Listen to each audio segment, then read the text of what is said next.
Pathological Demand-Avoidance as a Profile of ASD and Profound Autism by Richard Woods at London South Bank University, PhD student. This is a recording of a seminar I delivered on the 25th of May 2023 for Edge Hill University's Critical Autism Studies Master's course. Just a brief mention of conflicts of interest. So I am developing various PDA tools such as the Pathological Demand-Avoidance Belief Scale, which is intended to assess person's potential bias on PDA. I also do earn some income from delivering training sessions on PDA, and I reluctantly advocate for PDA to be diagnosed as a standalone construct. I kind of touched upon why I kind of reluctantly do that a bit in this talk. So yeah, a bit about myself. I am diagnosed as autistic in 2012. I do meet Elizabeth Neese's PDA profile, but I'm not emotionally attached to it. I am presently no longer basing my identity on diagnostic categories. I'm still trying to work out the full nuances of how to use that in like terminology and like everyday use, but I favour using a transdiagnostic or a cross-categorical approach to mapping and supporting features that are typically associated with kind of like the diagnostic categories that are found in the main diagnostic manuals, which is like the DSM-5 and the ICD-11. My agenda is for at least inclusive, good quality, scientific method-based research and practice in autism and PDA. My PhD is on investigating PDA, and I'm a member of the Critical Autism Studies / Disability Studies group at London South Bank University. This is my interpretation of literature. Others may disagree. I will be using some medical model of disability language terminology, but that's because I'm drawing upon the source material, and it can get problematic kind of converting those concepts into social model kind of impairment based concepts, although I do tend to use impairment to describe stuff as like using disability, because I tend to use disability as a social model. Right, so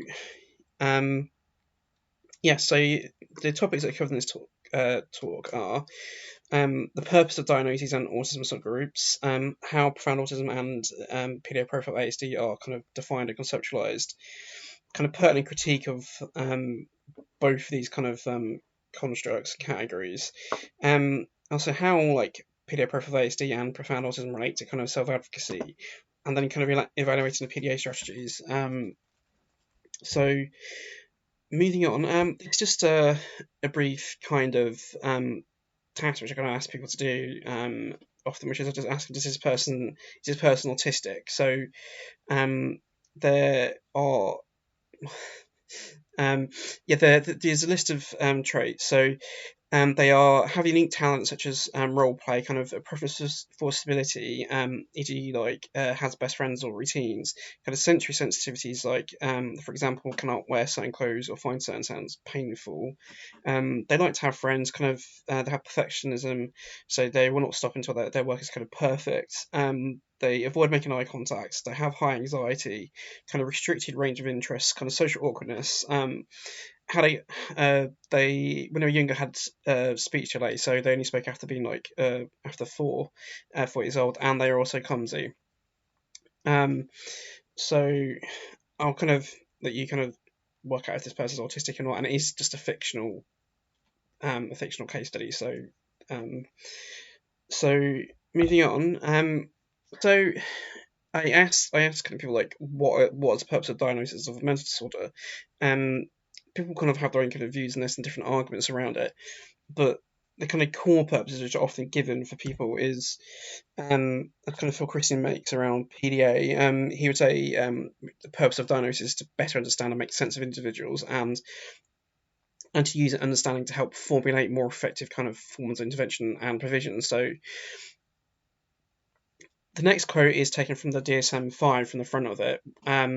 It's quite an interesting quote if you take it full of it. So the quote is, until incontrovertible etiological or pathophysiological mechanisms are identified to fully validate specific disorders or disorder spectrum. The most important standard for DSM-5 disorder criteria will be their clinical utility for the assessment of clinical cause and treatment response of individuals grouped by a given set of diagnostic criteria.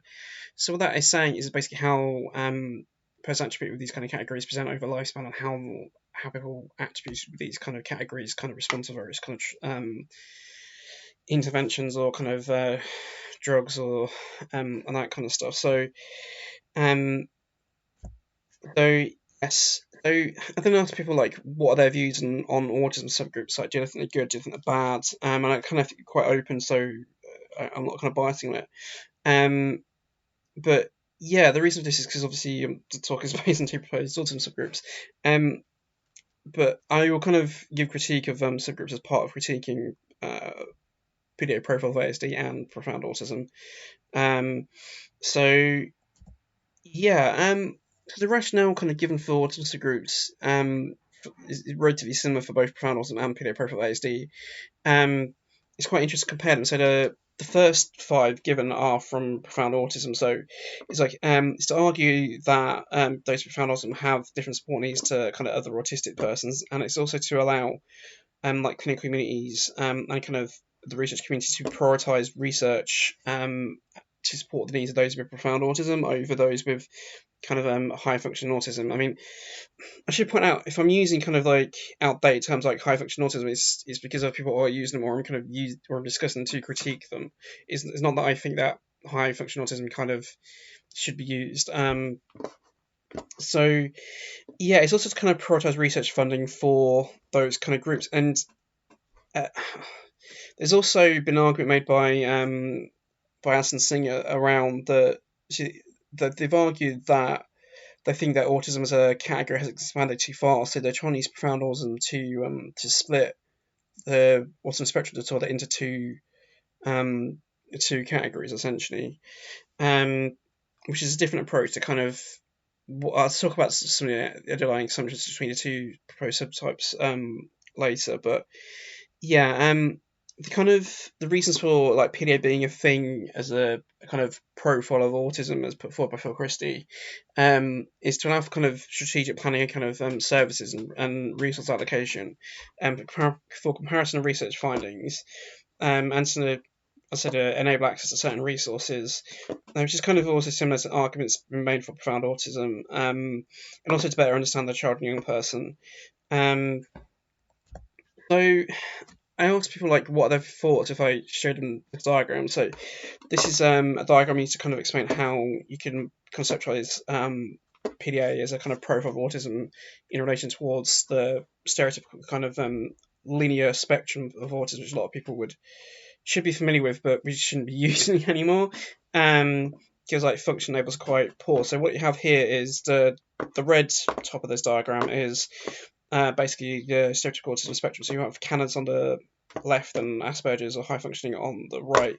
I should point out that the x-axis is kind of functioning, so kind of inverse severity, and basically the amount of autistic features is kind of at the top on the y-axis. So the autism one is kind of graded to kind of more kind of like severe kind of help with it, and PDA is kind of at the bottom, kind of running parallel, because there's research indicating that PDA can exist around people with autism, depending on like what their IQ is with regards to their intelligence.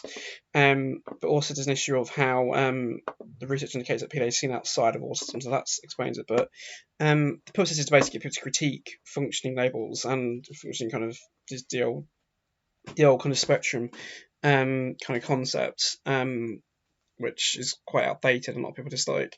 So yeah, please don't verify this diagram. It's a really horrible one. I only made it to kind of talk about stuff. So yeah, so this is the kind of 3 main definitions I've come across for profound autism. So it's first proposed almost 2 years ago in the Lancet Commission on like kind of future kind of research priorities for autism by Law 2021. It's proposed as an administrative term, it's quite interesting because since then it has basically been argued to be an autism subtype, and then people aren't pretending about it because it's interesting for me because PDA was traditionally argued to be an autism subtype by Phil Christie and others. Now they're just trying to call it a profile instead of saying that it isn't. They just kind of just ignoring the kind of debates around subtypes and stuff. While the profound autism literature is actively discussing autism subtype literature and stuff. It's really quite interesting. The different discourses that are developing around the two categories. So, sorry, should actually get on to what these definitions are for profound autism. So, how it was defined by law to tell is it was a person is autistic, it's diagnosed if they're 8 or older, but they'll have co-occurring intellectual disability and or language impairment. So yeah, I mean, more recently, Catherine Odd co-authored an article in Wasbard Bartoff et al. 2023, and they said that severe autism is also required for those with profound autism, in addition to co-occurring intellectual disability and or language impairment.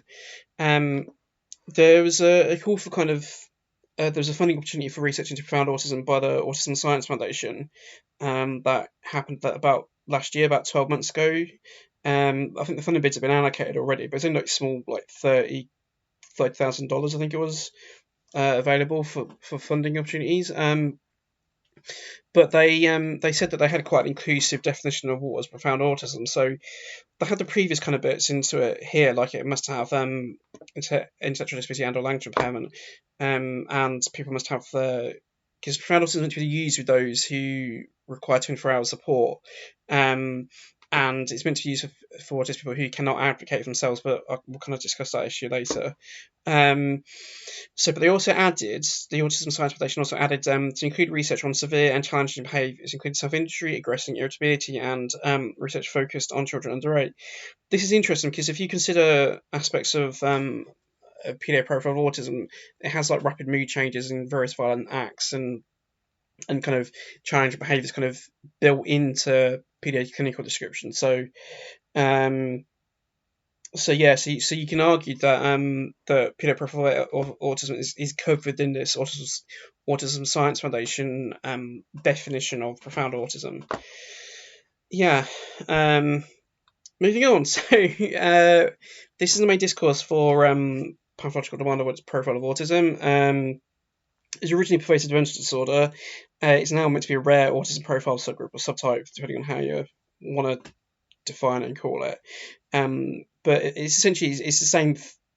The terminology they're using, in all intents and purposes, it is an autism subtype in how it's been treated and conceptualized. But kind of moving on. So PDA is meant to have different strategies to autism. It's mainly called pathological demand avoidance or extreme demand avoidance, although some people are calling it persistent or pervasive drive for autonomy. And that's just me quoting PDA Society to say that it's not me just making it up. So what's happening at the moment, if you kind of consider these two proposed autism subtypes, and you kind of put them on the DSM-5, so you get something that kind of looks like this. So this is a diagram which is DSM-5 autism plus profound autism and pathological demand avoidance, like relative to support needs compared to kind of IQ. So on the bottom in the x-axis you have just IQ, and on the y-axis you have just functioning success, basically inverse support needs. So big green circle at the back, you got autism as basically defined by DSM-5, and on the lower left circle in yellow you have profound autism, and I should say ellipse, and the red ellipse on the lower right is pathological demand avoidance. So kind of how it's kind of, as in like PDA Profile of ASD, kind of how it's kind of defined and stuff. So the reason for this is the most cases of PDA diagnosed in people who could typically be diagnosed with Asperger's, and most of the research is for autistic people without intellectual disability, so non-profound autism, although there is some overlap between the two because there are cases of autistic people with intellectual disability being diagnosed with PDA. So, for example, there's a case study by Judy Eaton and Thingy Banting for 2012 in an autistic adult. Sorry, I can't remember. The Eaton and Banting is like the second co-author. Sorry, the co-author's first name, but yeah. I should please don't reify this diagram. This is a very horrible diagram. If you were to reify it, please don't. So yeah. So yes. So there's multiple different PDA diagnostic criteria in the PDA literature. So what I did is I basically kind of grouped them all together into one, which I call the aggregate profile for PDA, which is basically on the right hand side, and on the left hand side you have the DSM-5 autism traits. So this should be straightforward to people. So you got like the social communication issues for A in this box here, the restricted repetitive behaviour and interests and activities in the middle box here for autism, and the bottom you got autism is developmental in nature. So you've got similar boxes for PDA, but a different number of traits in each one. So PDA is meant to have social communication issues or atypical social interactions. PDA is meant to have no theory of mind issues, so it's meant to have basically intact theory of mind. And some autistic people do pass theory of mind tests, that's why they overlap. And PDA has quite a few traits that can be viewed as being developmental in nature, but these are optional depending on where you're looking at and who you talk to.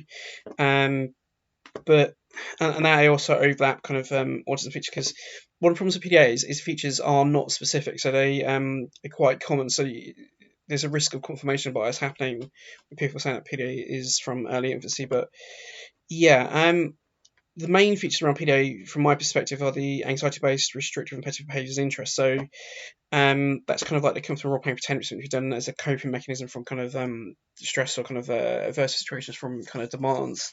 Obviously, the resistance to demands is one, like the rapid mood changes and impulsivity, the obsessive behaviour, and the strategies of social avoidance, which are manipulative, can be used manipulative if you want to go and use it. So yeah, these are separated out compared to autism's RRBIs because anxiety is not a core feature of autism, while it's meant to be for PDA. So that's that diagram explained.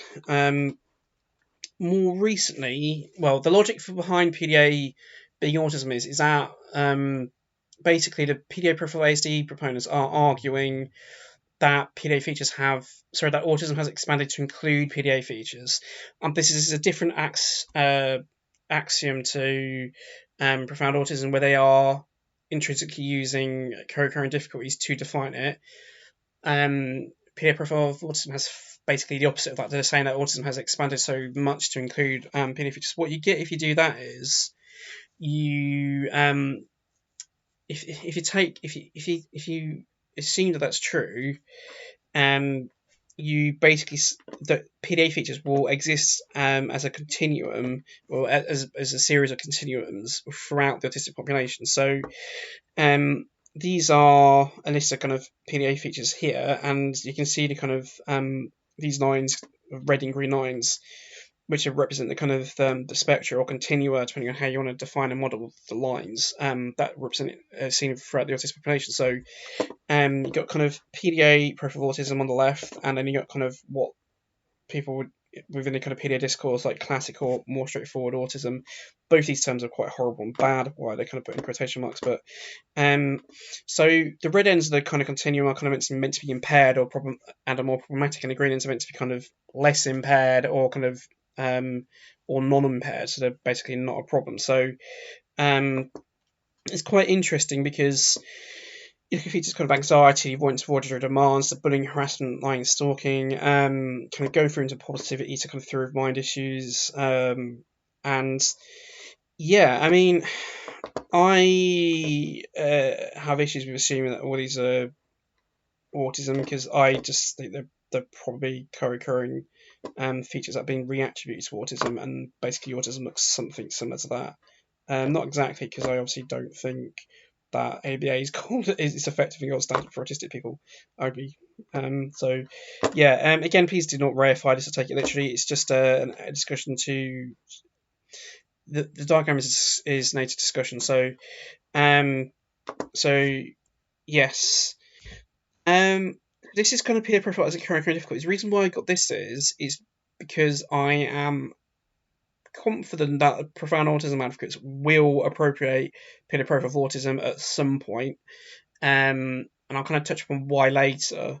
How they would model it. So we know that profound autism advocates in autism has expanded too far or far enough so they do not accept the assumption that autism has expanded to include PDA. So they're not going to do this. They're not going to fold these features into autism. What they will probably do is their base PDA as being a collection of co-occurring difficulties. So that'd be like anxiety, ADHD, oppositional defiant disorder, conduct disorder, and trauma. So they'll say if a person has these co-occurring issues together and are clustered together, they would probably say that person has PDA, instead of kind of lumping it all together like this. So this is quite interesting from my perspective, because if you go back to Neeson's work literally 20 years ago now, and how she defined the autism spectrum and PDA, well, she had autism spectrum as just being Asperger's syndrome and autistic disorder. She said that PDA was related to autism, but it's not autism, and she also had different language impairments, which is stuff like dyslexia and dysphagia. And she said that pervasive mental disorder that was specified was basically on not meeting threshold for those things.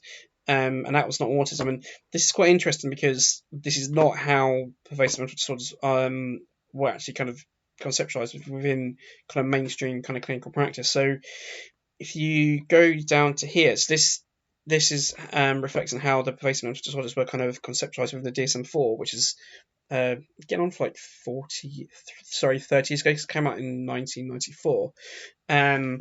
So the autism spectrum was literally viewed as being Asperger's syndrome, autistic disorder, and pervasive mental disorder that were specified.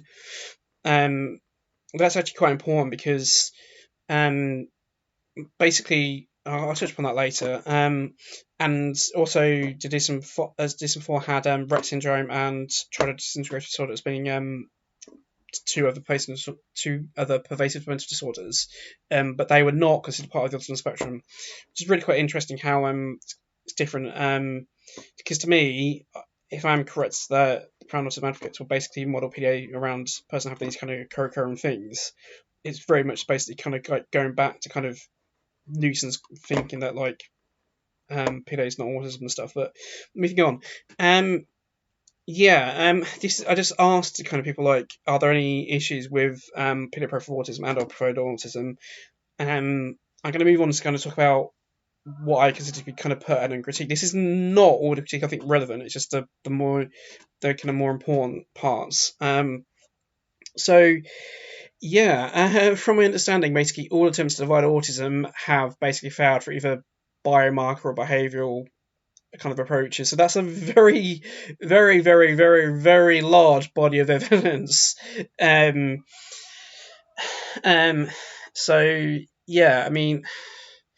to me, I won't say Karen. So this is a quote from an article that was originally published online in 2019, but only got published in print like this year.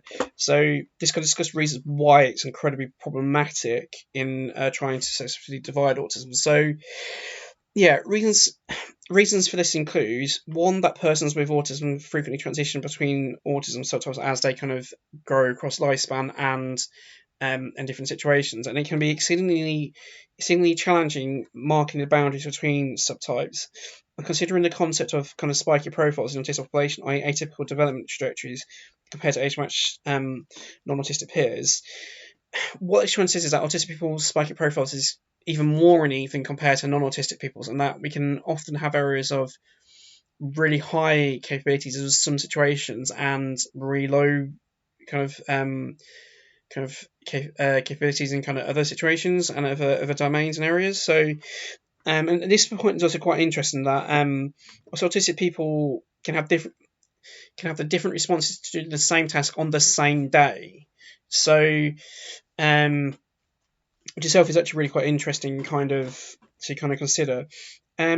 I'm going to move on. So this is a quote from an article by Stephen Kapp, who's done a revised literature review challenging profound autism, and it's really quite interesting. So, what it says is, as the Commission states, a substantial proportion of the of risk of poor outcomes is likely to be socially produced, and the course of autistic individual development is determined by other factors as much as the condition itself, including enrichment and modification of the social environment.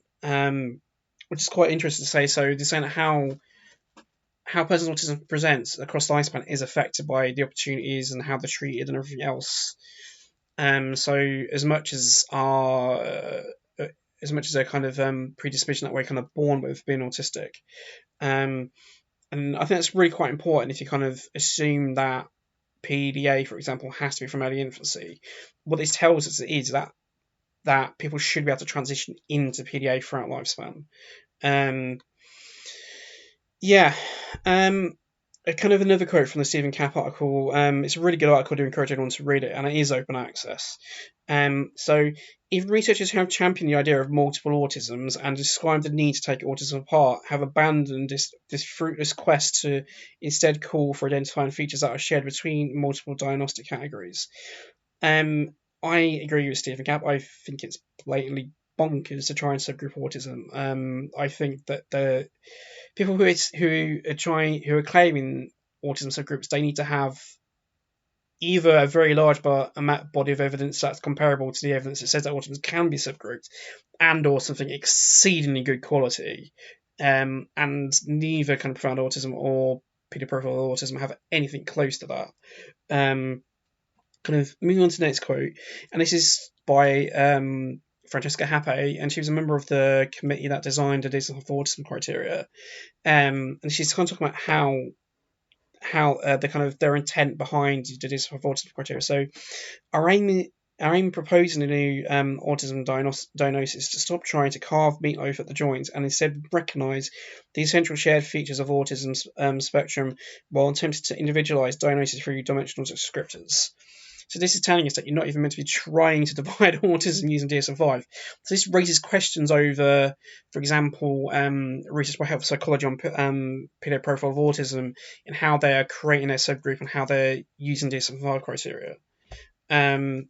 So yeah, just moving on to this one. So there's kind of issues in terms of like how most people do not want autism to be divided into subgroups. And likewise, a lot of autistic people, advocates and researchers, are against profound autism and function labels full stop. Because we know that function labels tend to be incredibly problematic, which I kind of touch upon later. Also, like subtypes are removed from the DSM-5 to reduce stigma for all autistic persons, which is quite important considering the adverse effects of camouflaging and prejudice that autistic people are experiencing. There's also like no consensus over what features should be attributed to either PDA Profile of Autism or profound autism. That's in a paper that I have provisionally accepted, and I'm waiting to hear like the response to revisions on. So yeah, there's also not sufficient evidence to say what PDA is, and that's from like 5 different reviews of the literature over the last 3 years. And again, people point out there's no scientific basis for profound autism. And there's also, these are kind of getting into kind of really potential kind of adverse effects of these 2 proposed subgroups in terms of like anxiety overlaps many kind of autism features in kind of various domains, and it's kind of important because both proposed subgroups risk diagnosing non-autistic persons with autism, and they risk confusing co-occurring issues with autism. So either kind of intellectual disability for profound autism or kind of optional. All right. I'll discuss this point more properly later because there's specific points I'm making in terms of this diagnostic overshadowing that can happen. So, yeah, profound autism is noted to be an unhelpful descriptive term as it does not kind of convey a person's specific features and their support needs. And I would argue the exact same issues applicable to PDA Profile of Autism because PDA is meant to be much more than demand avoidance. So, if you're calling something PDA, like pathological demand avoidance, it suggests that demand avoidance is a core aspect of autism, which it's not.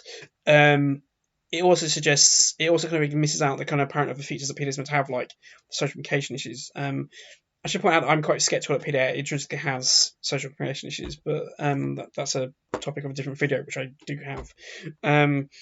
So yeah, both pathological demand avoidance and profound autism are the meaning and negative terms to attribute to a person. That should be quite obvious.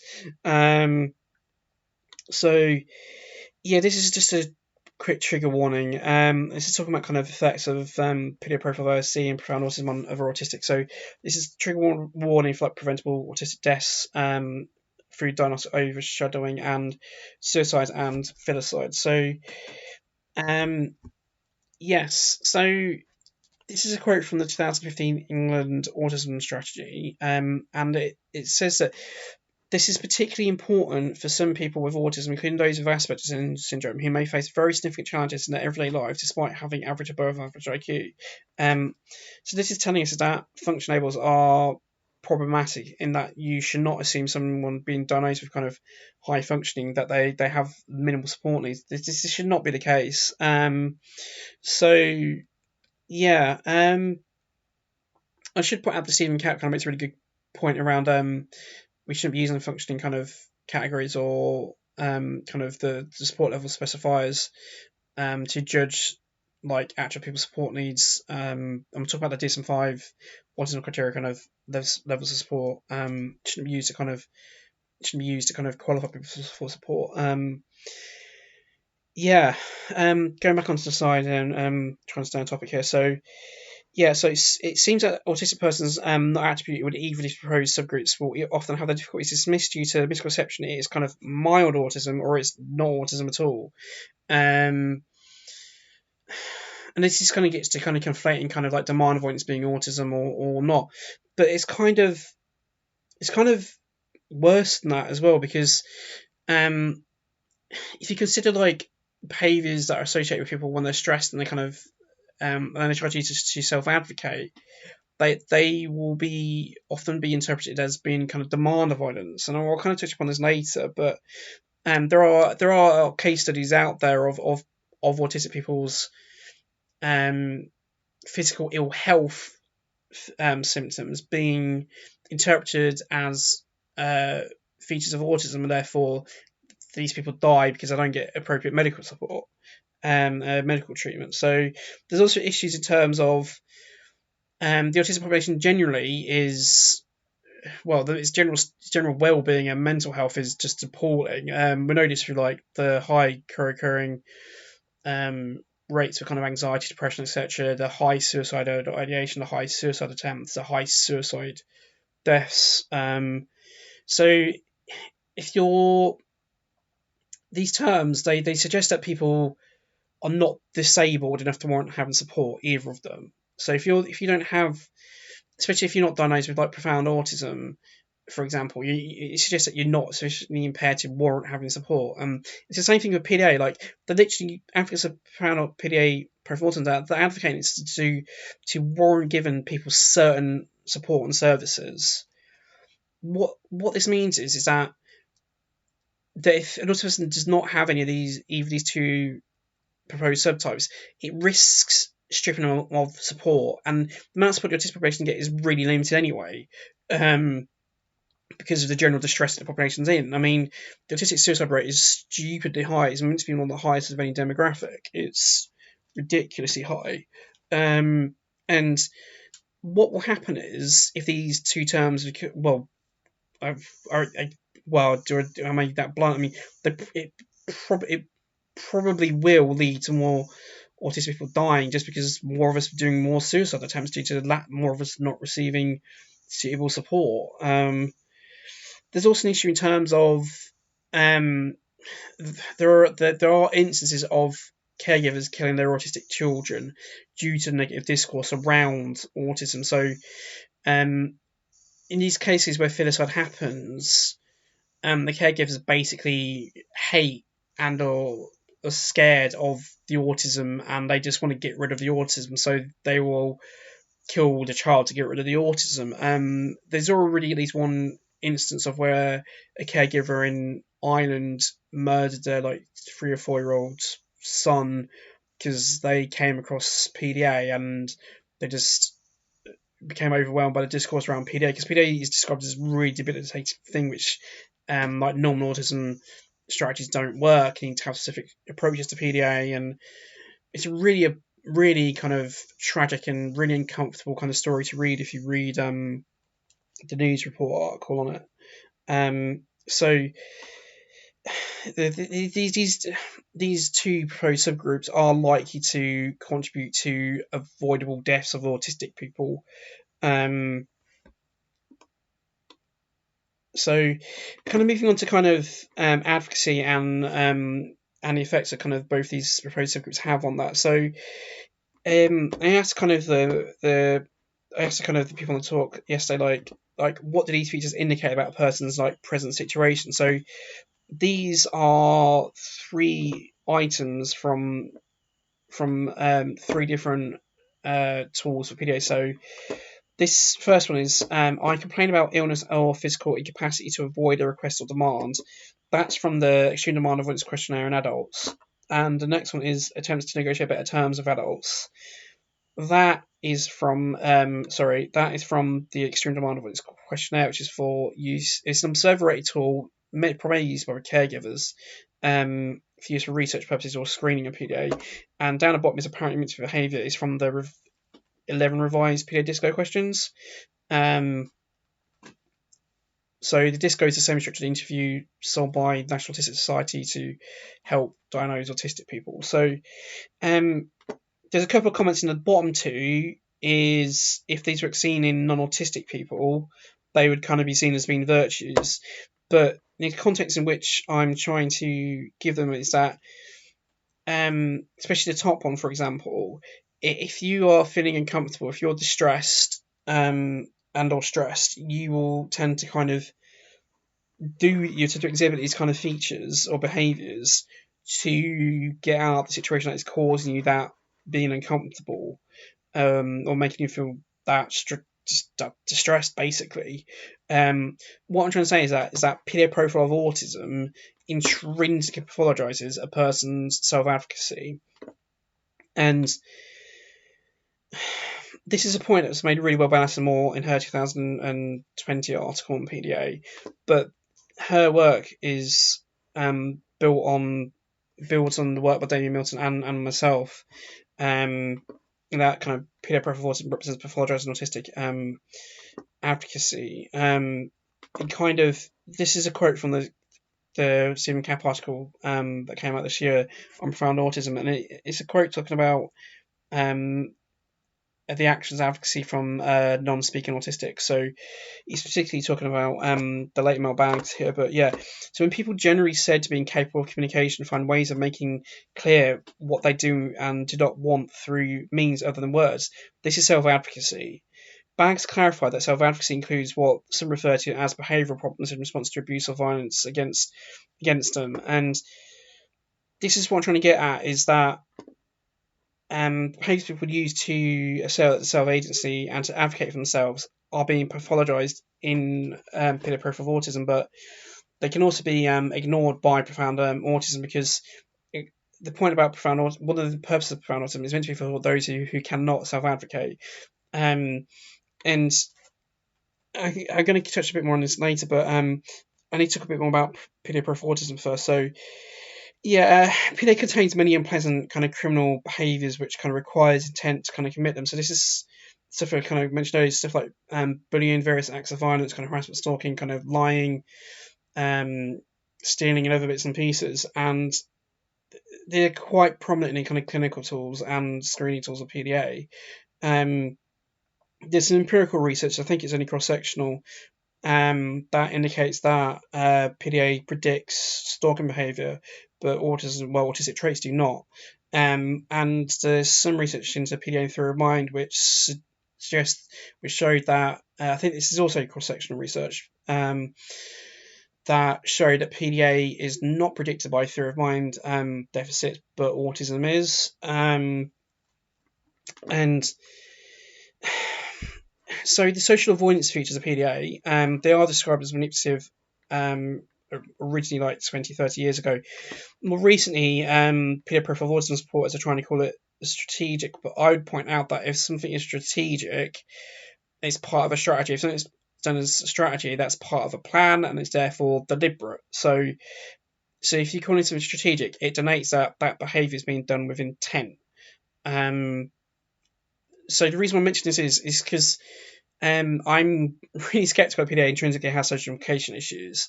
And there's good reasons for that. It's kind of covered in a separate video.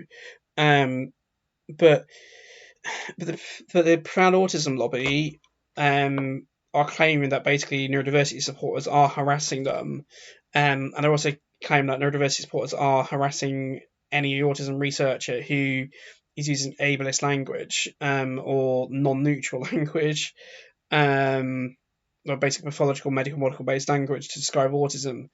And they're saying that this is having like profound impact on people like wanting to take part in autism research, and leads to people kind of not wanting to give conference talks and kind of wanting to no longer be autism researchers. And there's some pretty bold claims in the singer as hell, but they're arguing that kind of non-impaired autistic persons cannot advocate for those with profound autism, and they're arguing that preferences of non-impaired autistic persons should be ignored. I've used non-disabled because that's the language used by Singer et al. And profound autism advocates. So yeah, I'll kind of touch upon this stuff a bit more later, but I mentioned earlier that like profound autism is intended for those who cannot advocate. But it's also kind of important because depending on how you define and measure something in social sciences, it often will determine the kind of results you come out with. So, for example, if you're assessing an autistic person's IQ, the kind of the tool and the task that you ask them to do will often affect the result that you come out with. And also, it's also important to mention that if you were to ask this person to do the same task again on the same day, you can end up getting a different result out of them. So, I mean, Stephen Catt pointed out that the Raven's progressive matrix, which is the RPM here down here, is the best tool to use to assess autistic intelligence, because often non-speaking autistic persons will score higher on intelligence test at measure intelligence that's not based in kind of spoken word, like verbally does not measure it. So yeah, so this kind of leads me on to the kind of question which I asked to kind of those attending talk, like what are the implications of profound autism and PDA Profile of ASD on autistic advocacy? And we had some interesting responses, but my own thing on it is I kind of mentioned this diagram, so I want to talk about it a bit more because once kind of PDA, if PDA Profile of autism and profound autism become widespread and clinically accepted, or even if profound autism advocates appropriate PDA Profile of autism, I think they will, especially when they realise what I've realised next, what to discuss next, they will likely attempt to use PDA to split autism into two, and that will have some quite profound issues. So to kind of explain a bit more about this, so the American Psychiatric Association, which kind of produces the DSM, the American Diagnostic Manuals, they recognise that human beings, we all intrinsically have spiky profiles, which just means is that all human beings naturally struggle to fit well into kind of boxes, these categories, which take kind of which these diagnostic categories are. So as people naturally struggle to fit into these categories, they make residual categories to hoover at people who do not meet threshold for various diagnoses. So for example, like for ADHD in the DSM-5, there's two residual diagnoses which you could potentially get if you do not meet a threshold for an ADHD diagnosis. So under the previous edition of the DSM, the DSM-4, autism spectrum had a residual category of pervasive mental disorder not otherwise specified, and it was the most diagnosed out the three autism subtypes, which was the the three autism types were Asperger's syndrome, autistic disorder, and pervasive mental disorder, not otherwise specified. So, going into the DSM-5, autism technically has a residual category, which is social communication disorder. The problem is that social communication disorder seems not to be used much at the moment in clinical practice. So what that means is if you just split autism into two, there's not really anything that's there to hoover up people who fall in between the two categories. And it's kind of one of the problems currently with the DSM-5 and autism criteria is that there's a sharp cut-off rate between people not receiving diagnosis because basically social communication is just not being used to hoover them up much, if at all. So basically, there's the safety net of the residual category for autism, which is meant to be there to hoover at people who may not get a diagnosis, is not being used. And with that safety net not being there, if autism is split into two categories, there isn't really a safety net to kind of pick up people. So what that means is that many autistic persons are likely to miss out on support if autism is kind of split, if it bifurcates into two or multiple diagnostic categories. Kind of more worrying if a PDA profile and profound autism can become widely spread, you'll kind of get a false dichotomy happening. So you have on the one end a profound autism, which is kind of meant to be for those who cannot advocate, versus those who self-advocate in excessively self-advocate, too much to the point that that's pathologized. But more kind of worryingly, like due to criminal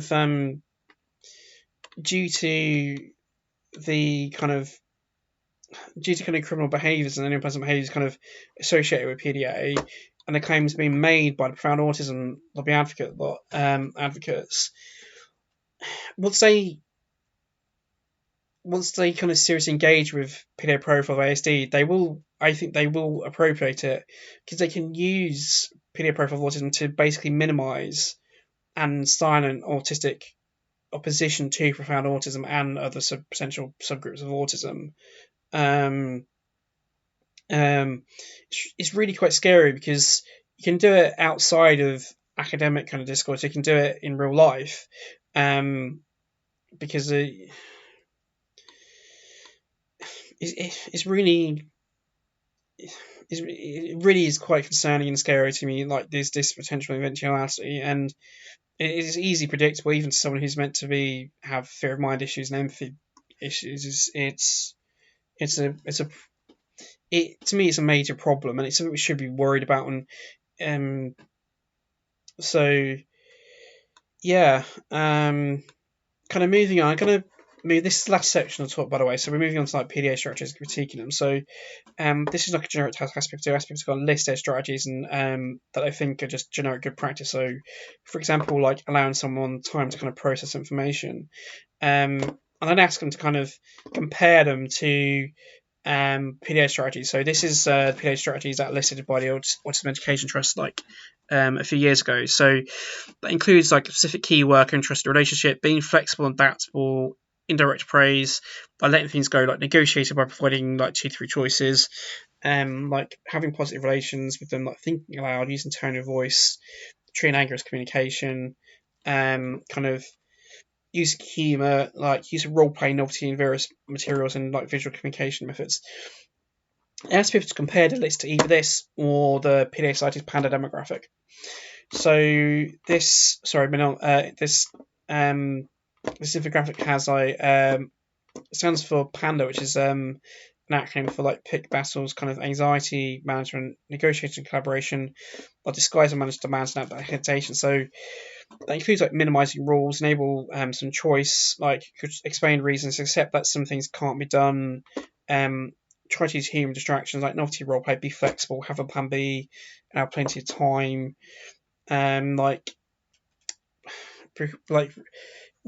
place requests and demands like carefully with people, like doing things together, like staying calm, being proactive, like being fair and having like good sense of trust, like recognizing uncertainty, recognize kind of underlying kind of anxiety, like social issues, sensory issues, like think ahead, like treatment as a panic attacks, and I asked people to compare about and ask, like, what did I notice, and people should almost as a rule of thumb, like whenever I do this, people will notice that the PDA strategies basically are good, just generic good practice.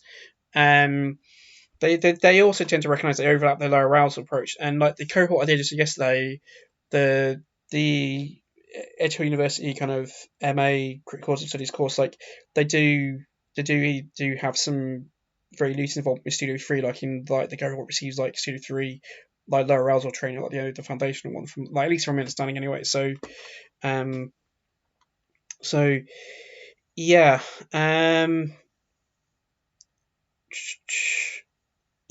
This is comes from kind of comments from the literature around PDA strategies and generic kind of situation of general autism strategies and interventions with use of autistic people. So one of the reasons why the like Asperger's and autistic disorder were kind of just collapsed together in a DSM-5 into one diagnostic category was because there was no evidence of differential treatment between subtypes. Like David Milton has noted in his critique of PDA that autistic persons note that traditional autism interventions are often ineffective, and he's particularly mentioning like applied behaviour analysis there or positive behaviour support.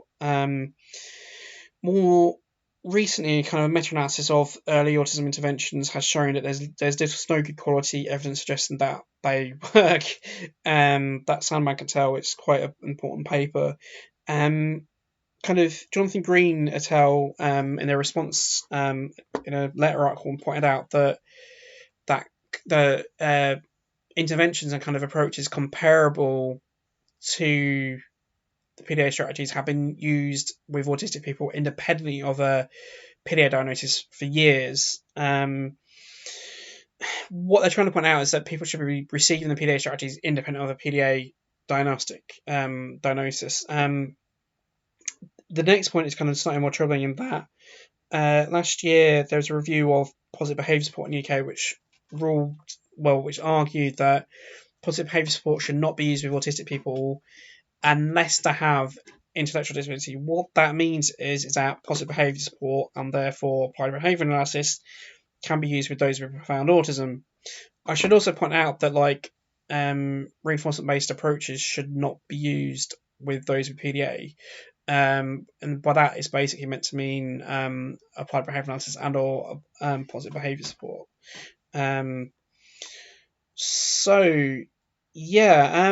This is an interesting quote from the Stephen Kapp article. You can tell I like this article by Stephen Kapp. It's a very good paper, and it's really pertinent to the debates around the autism subtypes. But yeah, so about this quote. So, for example, bidirectional effects exist between autistic people's externalizing behaviours and parental distress or criticism, but they appear to be more driven by parents' impacts on their children. What that means is if you're using a low arousal approach with your stressed and or distressed children, you're probably going to get less PDA features and behaviours being expressed by them. And that's kind of entirely predictable. If you're using an arousal approach as kind of advocated by Studio 3, you should be in order to do it effectively, you intrinsically have to personalise it. So you get to know a person's stress signature, like their triggers, what things help calm them down and stuff. In order to do that, you have to practice it independently of what they're diagnosed with, what categories are attributed to them. So in order to, you shouldn't need a PDA diagnosis to receive low arousal approach at least if you're doing it as advocated by Studio 3. The reason I mentioned that Studio 3 kind of created the low arousal approach and kind of it's one of the big things that they do. More broadly, like strategies interventions tend to be issue symptom specific. And I'll also point out, like, if you consider general state of the autistic population's well-being, it would indicate that the kind of support that we're getting and the approaches being used of us generally are crap and aren't working, because if they were effective, so many of us would not be dying or etc. So this is kind of moving on. So this is the final kind of slide on this point. like back in 2019, like the Conservative government in the United Kingdom, they did this thing where they kind of pushed for kind of more kind of stricter kind of rules and implementations in kind of school. So the British Psychological Society did a response to it. So it's done by Daniel O'Hare, and he wrote that simplistic and reactive approaches are stressful to teachers and do not adequately teach children because their behaviours should change. This is an issue if you're it's an issue if you're working with a demographic that's known for having having loads of social problems, like it's like a lot of autistic children are bullied, and often if the bullying is really distressful to autistic children, they will just school refuse.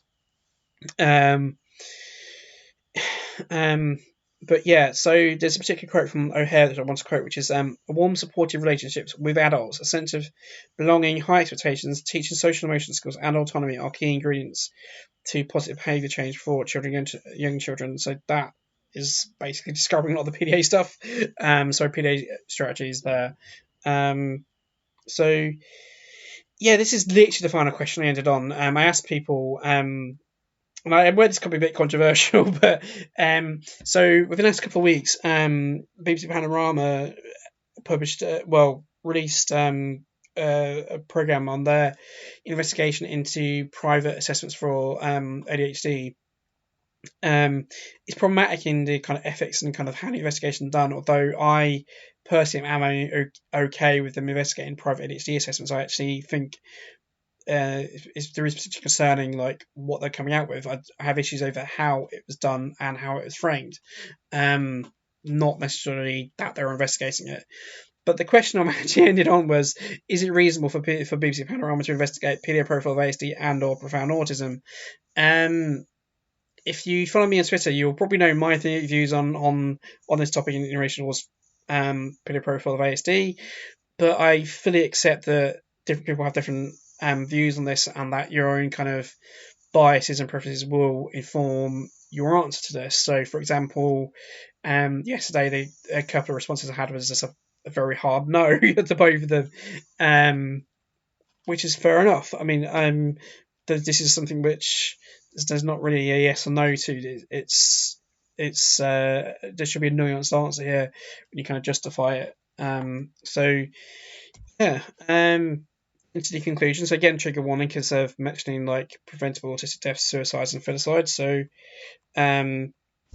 yeah, just concluding, like PDA Profile of ASD and profound autism are two proposed autism groups, should be self-evident. Much of the critique of PDA Profile of ASD is applicable to profound autism and vice versa. There are many good reasons to stop wasting time and resources attempting to create autism subgroups. I think it's a waste of time. I think it's a blatant waste of time. They're trying to create autism subgroups, but moving on. These good reasons to not do this include like to protect autistic lives against like preventable deaths of through diagnostic overshadowing, and from like autistic suicides and filicidal autistic persons. So yeah, I think we should be prioritising the integrity of the autism category over like PDA Profile of autism and profound autism. I think that's blatantly obvious, but obviously you could disagree with me. So yeah, kind of contact details. So like my email address, Twitter handle, ResearchGate link. I should probably start putting links to the YouTube channel in the slides going in the future. And that's pretty much it. So there are 6 reference slides. I'm not going to linger on them long because you can pause them. And I'll put a link in the description to the ResearchGate copy of the slides, so you can direct access from there. So this is obviously the second slide. If you want to pause it to kind of get the references, you can do.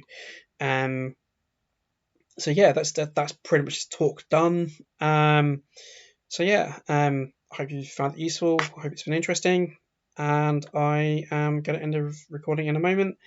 And hopefully I have not had the mic on mute the entire time, which I should have checked before doing the recording. Anyway, so thank you, and I hope you had a good time, and I hope this has been useful. So bye.